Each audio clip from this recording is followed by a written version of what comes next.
Nothing seems further from good art than propaganda, the sort encouraging you to fight or what government to support. But one way to think about art is that it is a sort of propaganda, in the sense of a tool that motivates and energizes you for a cause, only it's propaganda on behalf of some of the most important and nicest emotions and attitudes in the world, which it uses its skills to make newly appealing and accessible. It might be propaganda about the simple life, or about the need to broaden one's horizons, or about a more playful, tender approach to life.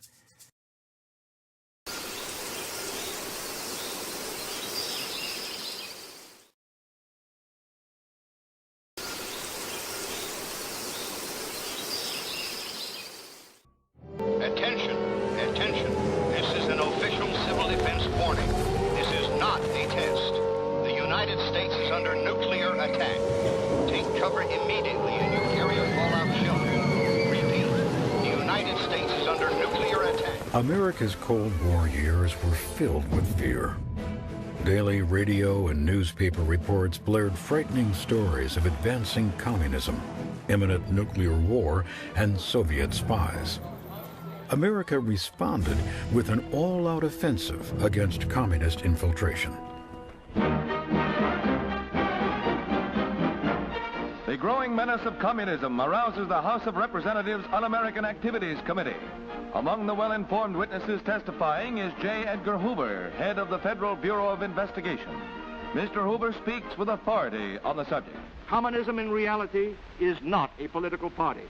It is a way of life, an evil and malignant way of life. It reveals a condition akin to disease that spreads like an epidemic. And like an epidemic, a quarantine is necessary to keep it from infecting this nation. While Hoover's FBI worked behind the scenes, Congress expanded its own high-profile investigations, often ignoring the civil rights of the accused. Are you or have you ever been a member of the Communist Party? I believe I have the right to be confronted with any evidence which supports this question. I should like to see what you have. Oh, well, you would. Yes. Beginning in 1947, the House Un-American Activities Committee, or HUAC, investigated communist influence in Hollywood. The committee was concerned with the power of movies to persuade audiences with subversive messages. With movie stars and other industry professionals called to testify, the hearings became red carpet events. For the anti-communist witch hunt, it was a publicity bonanza. It is completely against the un-American feeling, this communistic thing.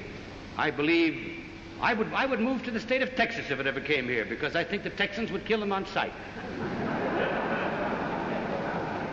We have sold them some films a good many years ago. They bought the Three Little Pigs and used it through Russia.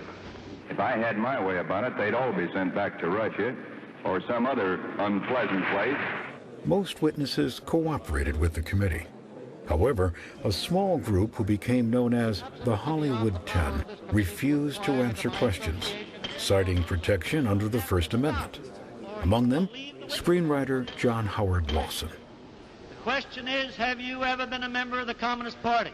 I'm framing my answer in the only way in which any American citizen can frame his then answer you denied, to a question then which you, invades his, absolutely invades then his you right. denied, you refused to answer that question. Is that correct? I have told you that I will offer my beliefs, my affiliations, and everything else to the American public, and they will know where I stand, as they do from what I have written. Stand away from the stand. For Americanism for many years, and I stand away from the stand. For the Bill of Rights, stand away from it. Therefore, it is the unanimous opinion of this subcommittee. John Howard Lawson is in contempt of Congress.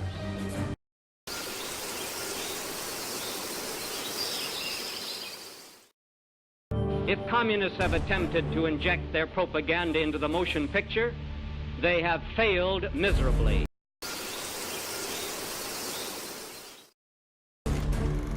Perhaps Hollywood wasn't influenced by communists, but it was affected by the hearings.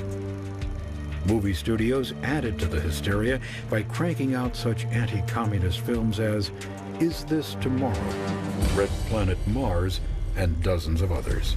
But tawdry films did little to distract President Truman from what he saw as a perversion of American democracy. I'm going to tell you how we're not going to fight communism. We're not going to transform our fine FBI into a Gestapo secret police. We're not going to try to control what our people read and say and think. We're not going to turn the United States into a right-wing totalitarian country in order to deal with a left-wing totalitarian threat.